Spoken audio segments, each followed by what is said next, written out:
Hi students, my name is Julianne Hale and I'm going to tell you about the Tennessee Wesleyan University's Good Friends School of Business paper writing guidelines.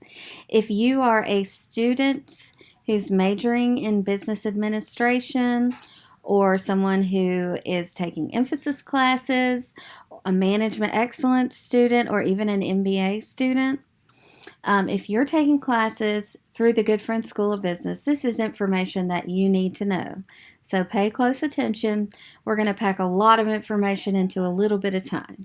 So let's get started. All right, so let's start with what is APA. So APA stands for American Psychological Association, and that association created a style of writing and formatting that is used across many disciplines. So you may think it sounds crazy to use a style of writing that was created by psychologists to write for business, but in fact, it is used in many disciplines in higher education. So the business department is not the only one, and using this style will make your papers standardized and readable for people in all disciplines. So why do we use APA? Well, primarily to give credit where credit is due. We want to avoid plagiarism and make sure that sources of information are cited in our work. It also provides standardization so that all of our work looks the same, all of our papers are formatted the same, and it creates clear expectations for students and professors. So it simplifies everything. And one thing that you need to do at the start of your career in the Good Friends School of Business, whether that be long or short, depending on, what your major is, you need to purchase the APA publication manual, which you can see on this slide. It's a multicolored, that's the cover of it. And this is the 7th edition that was just recently published. We will be using this edition effective August of 2020, and it should last quite a while. So I know you may think, oh, I don't need this book. I'm not going to use it enough. That's false. You need the book. It's not expensive. The university bookstore carries it, and anywhere where you purchase books. It's also available digitally. So if you'd like to be able to pull it up anytime on your phone, that might be a good option for you. But trust me, you need to purchase the book. You will use it. So what does APA impact? How does it impact our papers? Well, pretty much in every way. It impacts all aspects of your paper. It impacts how it is laid out from start to finish. It impacts how many headings you have, what those headings look like, how they're formatted, where they're located on the paper.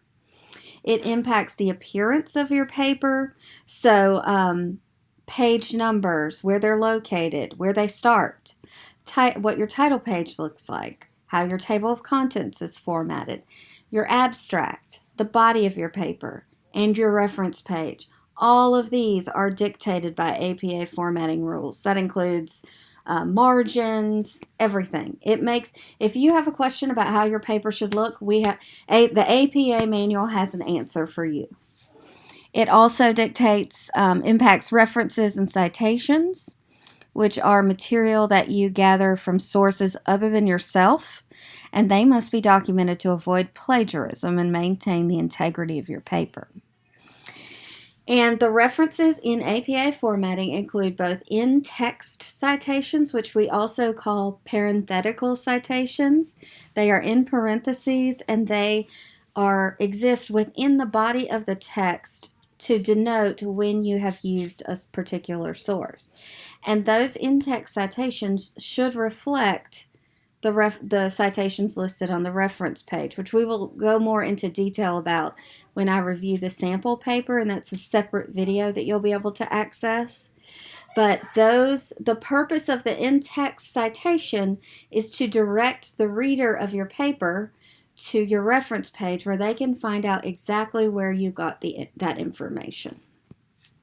So basically, APA formatting impacts every aspect of your paper, so you need to pay attention.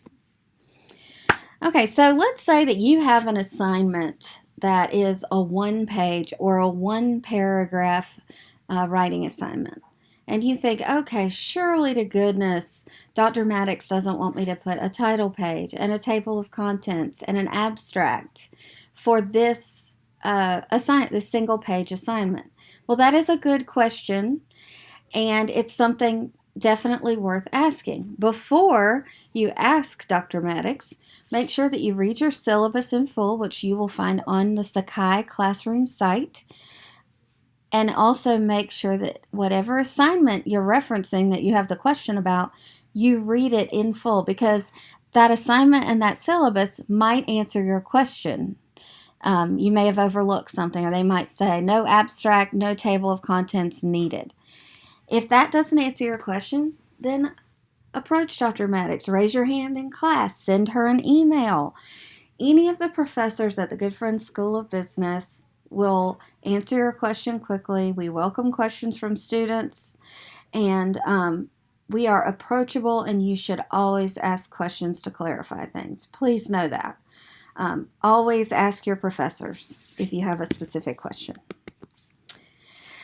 So why do we cite? I know I've kind of driven this into the ground, but it's one of those things that you really can't talk about enough. So we cite sources, which means list the author and the date in a parenthetical citation, and then listing all the details of the source in your reference page, because we want to give credit where credit is due.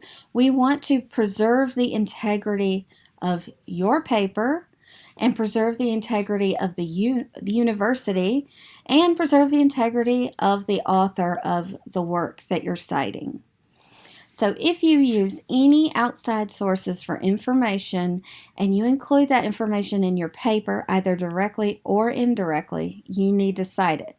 So when I say directly or indirectly, that means that just because you aren't including a direct quote in your paper, that doesn't mean that you don't need to cite it. If it's an idea that comes from some other person's brain other than your own, you need to give that person credit in your paper. You need to put a citation in there so that whoever reads your paper knows that, J. Smith came up with this idea.